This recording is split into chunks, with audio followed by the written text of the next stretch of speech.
are gravitational waves? How are they generated and how are they detected? Let's talk about them right now.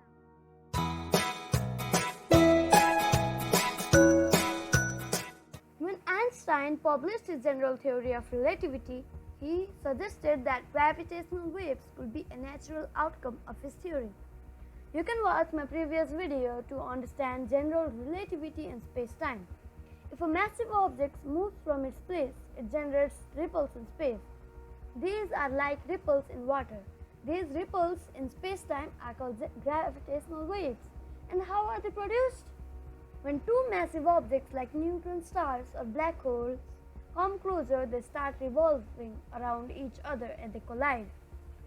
While they are revolving, they produce ripples in space, which are gravitational waves, and when they collide, they produce very high energy, and the waves generated this time are the strongest gravitational waves.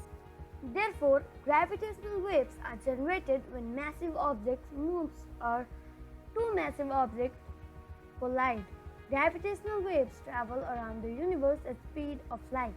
The first proof of their existence didn't arrive until 1974. In 1974, two astronomers discovered a binary pulsar using Arecibo Observatory.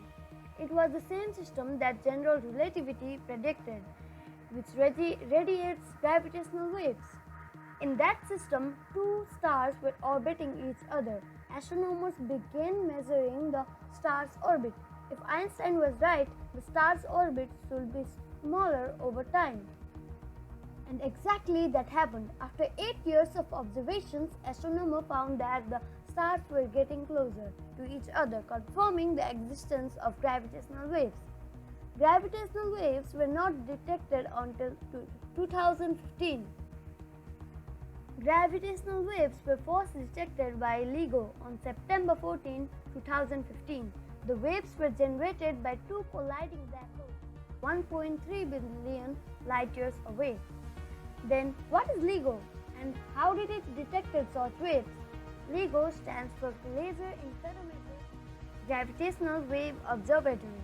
LIGO is a large-scale physics experiment and observatory to detect cosmic gravitational waves. LIGO currently consists of two interferometers, each with two 4-kilometer long arms arranged in the shape of an L. It fires a laser beam from the central building and split it in two tubes using a beam splitter. The laser beam is reflected back with mirrors at the ends of tubes. The both tubes are of equal length. The alignment of reflected light is measured by a photodetector. When gravitational waves are produced, it distorts space. So, when gravitational waves are produced, it changes the length of the tubes, and the change in the length of tubes changes the alignment of light, which is detected by photodetector as gravitational waves. LIGO is very powerful. If the change in the length of tubes is very small as atom, it is also detected by LIGO.